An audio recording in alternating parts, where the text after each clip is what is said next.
I don't approve of preaching. If your ideas were good and strong, you would be able to present them without any attractive rhetorical techniques or exaggerated theatre. You'd just state them and let the audience make up their own minds. And that is how I intend to reply. Her first argument is that atheism is synonymous with the belief that the universe in its current state is a result of random events. My response is that she believes this as well.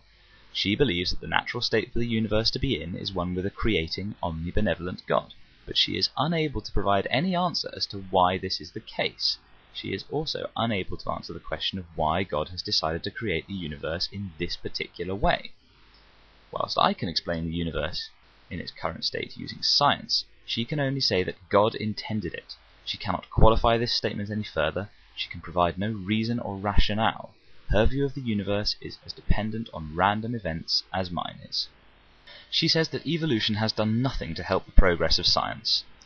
Apart from completely ignoring the fields of evolutionary psychology, evolutionary biology, evolutionary linguistics, and evolutionary anthropology, she ignores the use of evolutionary computer modeling to design aircraft, amongst other practical applications. In other words, she is being willfully ignorant. She says that Darwin did not use a scientific method and had no evidence for his ideas. Clearly, she has not heard of Darwin's finches, or even read his book, which describes in detail how his examinations of the fossil and animal morphology led him to his conclusions. But enough of this. Arguing against evolution is not synonymous with arguing against atheism. Even if Darwin's theory is false, she has provided no evidence to support a theistic worldview. She rounds off with a spurious appeal to fear, asking atheists whether they are prepared to risk going to the grave with their beliefs. My retort is simple.